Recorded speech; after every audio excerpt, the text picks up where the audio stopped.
Start off by talking about them and to our guests, Darren Lewis and Micah Richards. Righty, first of all, look, it's a historic win for Crystal Palace. We've got to give positives to Crystal Palace first of all. But for Manchester United, it was a poor performance. It was a poor result. Is it too early to start talking about doom and gloom at Old Trafford? I don't think it's ever too early to start. No, I knew you'd laugh, but I'll put it in context. It's not too early simply because of who they are and the opportunities they've had to try and make sure that they get it right. I think that with what happened with Bruno Fernandes, he came in and gave the whole place a lift. And I think what that done, it kind of papered over the fact that there's still a lot to be done there in respect of their creativity, the movement up front, the fact that for me, the centre-halves, the goalkeeper's been a problem. We're talking about Luke Shaw and the fact that he hasn't really contributed to. So when you look at it, no, it's not too early. And if I'm a Man United fan, I'm probably frustrated simply because of the opportunities they've. Even we look at this Jadon Sancho, sign Jadon Sancho, right? Sign Jadon Sancho, because what you're doing now, you're going to wait and you're going to get another hammering. And then you say, oh, you're going to do it in desperation. He's worth the money for what he's done. You missed out on Erling Haaland simply because they were saying that, we're not sure. And look what he's done. So, no, it's not too early, Kels. It's not too early at all for me. Is it also, Micah, because of the problems that Wrighty's pointed out, they're long-standing ones rather than ones that have just come about over the close season or just at the start of this one? No, I think with United, for me, they've always been a club that get the signings. Mm-hmm. Wrighty said then, go and get the signings. What are Man United waiting for? Mm. And they talk about competing with the Manchester Cities and the Liverpools of the world, but you can't even secure Sancho. Uh-oh. So, it shows to me, and look, we're not hitting the panic button just yet. I think that's, over-egging it a little bit, but this is Man United we talk about. You talk to a Man United fan, oh, we're the best club in England. Well, you might have been, but people are catching you up and taking you over a little bit. It was Man United, Liverpool too, but now Liverpool are actually, they're taking that throne again. And for me, I've always had a rivalry with Man United because of Manchester City. But and you're a Leeds boy as well. Yeah, and I'm a Leeds boy as well. But I want to see Man United being able to get these players because we want all these big clubs to be able to attract this. And for me, something's going wrong there. Look, I'm not in, and I don't know what's happening behind the scenes, but it's clear for everyone to see that there's problems there. Are they bigger problems than just the ones that everybody's having to deal with? Obviously, nothing's a bigger problem than this pandemic at the moment, but in terms of the financial impact that it's having on clubs, how much is that affecting Manchester United? I don't think it's affecting the biggest clubs in the country. Man United are one of the biggest clubs in the world. I think as far as their ability to source and finance players, it's up there. The problem, what's been quite consistent over the last few seasons, is that Manchester United try to play hardball with football clubs and end up paying the money. And they are not great negotiators. And I know Patrice Evra talked about a couple of the people behind the scenes at the club who are not doing a good enough job. Not football people, they are commercial, they're business people. And I think that's part of the problem. And do that job exceptionally well. Well, indeed.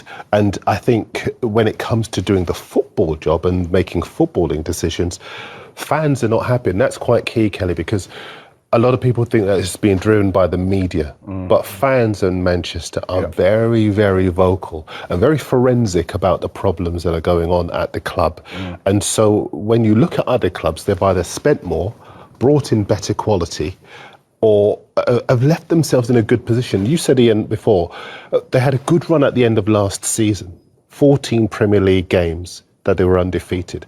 But here's the problem. They should have built on that momentum.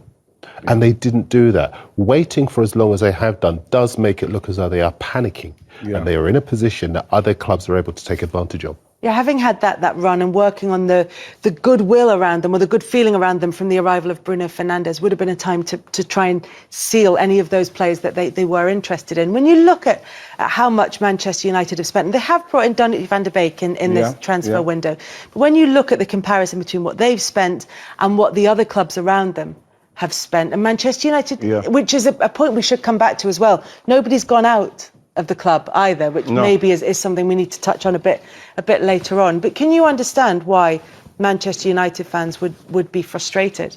Absolutely, yeah, because like we've said, they did. When he came in, there was an unbelievable upsurge in their quality, because what he done was he kind of like when Bergkamp came to Arsenal, he gave everybody a lift. We saw a different player in Manchester United's midfield, and he started to create. They created more. He was scoring, a few penalties, I'll give it, but the fact is he was somebody that gave them that creative kind of burst that they needed. Now, when you only have to look at what Ole Gunnar Solskjaer is doing in respect of tactics. I don't see what Man United's pattern of play is. Yeah, that's quite key, because if you look at that graphic, you've had Arsenal spent less than Manchester United. I was about to say you, but Arsenal spent less than Manchester United. But if you look at Arsenal, they look disciplined, they look organised, they look as though they have moved on under Arteta. If you look at Manchester United, it isn't just the bad results on the pitch. It's the situation with Greenwood. It's a situation with Harry Maguire. Yeah. Then you factor in the transfer situation, and it's a perfect storm of problems for Manchester United. It isn't just about out and spending money, and that's why they have a big... They need to solve this in some way, shape or form that gets them out of this little period with some degree of optimism. At the moment, there is none, really. Van der Beek, for me, was a panic buy. He's got good ability. I've watched loads of clips of him, and he is a good player. I'm not saying that, but be proactive and get these problems sorted before. Ollie probably thought, let's see how they do. You know what I mean? And then, but them problems already needed addressing. Yeah. Last season, listen. Donny van der Beek will be a good player for Man United as time, because he's a quality player. Is he what they need right now? You know what I mean? Delighted for him. But Upamecano, yes, 21. He's probably desperate to go somewhere like a Manchester United. Why aren't they doing that deal? Especially when you watch how Harry Maguire and Lindelof played the other day. We know that the goalkeeper, I think Henderson coming in there, it's not going to help De Gea. I think it's going to put him under the kind of pressure, knowing that there's somebody that's going to cause him problems. And I think that we're going to see more mistakes happening. But why aren't they doing that deal? Why aren't they going and doing that deal? Why aren't they doing the Sancho deal? They are dithering. And what's going to happen is, like Michael said, they are going to get caught up and passed. For me, and it's blatantly obvious to me, you've got someone like Michael Emenalo, who's at Chelsea. He's won 3 Premier Leagues under 3 different managers. He's won the Champions League. He's helped oversee the loan system and the academy system at Chelsea. We're talking about a director of football that knows exactly what he's doing. You look at that, and we're talking about under Abramovich with 3 different managers, and he's still managed, because he's a football man, to get the job done. And this is why what happened with Chelsea is that when we say, another manager's coming, but they're still winning trophies. This is the thing, because he's put what's the word? A culture. He's put a culture and a template involved, where they can just put that player in, bring that manager in, and they can go forward and do it. That's what Man United need, and that is what they haven't got. And that is the elephant. It's remarkable to think that Emenalo doesn't have a job when he could go and do that job at Manchester United. And the thing that dovetails him with the United is their faith and persistence in bringing through young talent. We know they have got a long tradition of doing that. He could do that job. Absolutely. The thing about Man United that strikes me most is that, as you rightly say, they are looking at players for my money they don't need. They need central defenders, because if you're a striker, I remember the goal Bergwijn scored against United just after the lockdown, and he left the centre-backs for dead. Now, Jonathan Norcroft in the Sunday Times last weekend, he made his best line of the weekend, where he said, if Victor Lindelof were a bouncer at a nightclub, there would be many unwanted people in his nightclub because he would not be able to keep them out. And, he is so slow. And I think as far as United are concerned, whatever they are trying to do, they will not be able to do until they solve their central defensive problems. Whether it's Upamecano, whether it's Kalidou Koulibaly. I mean, Upamecano would probably be a better bet, because he would fit in with the profile of player that historically in the last 20 years they've gone for. Koulibaly is a leader. He is somebody who's proven himself over a sustained period of time in Italy, and I think he would slot into that defence. But they do need more pace in that defence. You know, the thing is, sorry, I've mentioned it like Donny van der Beek. He's somebody that I wish that someone like Arsenal could have taken, because when you look at Pogba, what he's doing, and you look at Bruno Fernandes, that is Donny van der Beek. Donny van der Beek's, that's his position. Yeah. So people are thinking they're going to see Van der Beek, Fernandes, and I don't think that's going to happen, because as much as he can play the numbers, that's not his preferred position to play. So again, spend the money, You know what I mean? Yeah, he's a great player, and yes, take him, but you still got to look for the players that you know are going to improve your team. I just wonder if there's a comparison in terms, particularly of the central defence for Manchester United, with Manchester City, where you could argue that the Manchester United hierarchy could say, well, you spent the money on Harry Maguire, you brought him in for tens of millions of pounds, you've got a really expensive central defender, what more do you want? Whereas at City, when Pep Guardiola brought in defenders that were expensive, that were 50 million plus, that they said, well, if it's not working, that's fine, go again, go and buy again. Taking into account the different financial models at the club, is that what Manchester United need to do more of? You know what?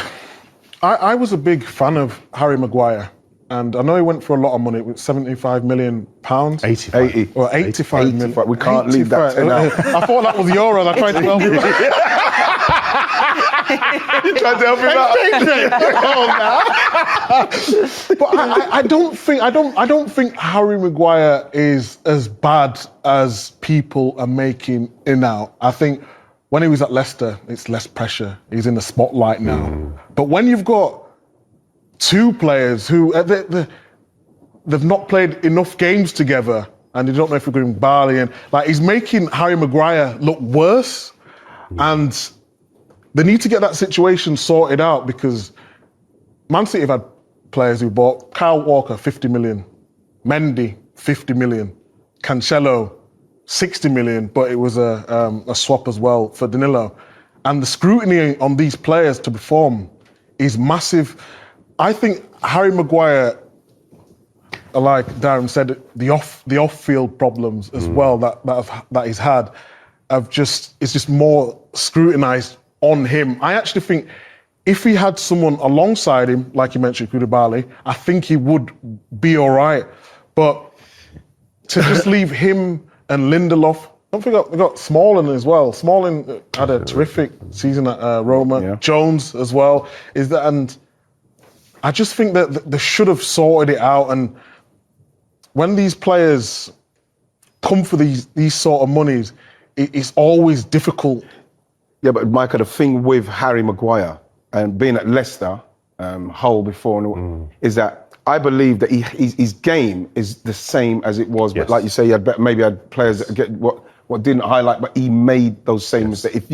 He gets himself too square sometimes. You know what I mean? He pulls himself out of position. You can get him behind him. Those things are down to coaching. I know that we're talking about money, but if they're coaching him right, as a footballer, coming out perfect, but defensively, you know, the top teams will annihilate those two as centre halves. That's so true. If you look at somebody like David Luiz, I was in Munich last year with Chelsea pre-season. David Luiz had an awful game.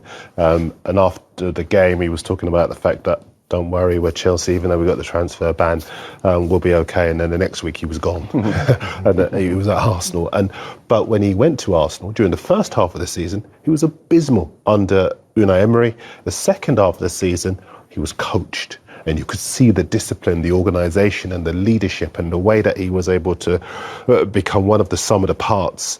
And that's the big difference. And that's why there is so much more cause for optimism at Arsenal than there is at Man United. Because under Arteta, there is a clear direction, there is an organisation, there is a discipline as well that there is just not at United. And people say, well, Twitter is going crazy and you can't listen to Twitter.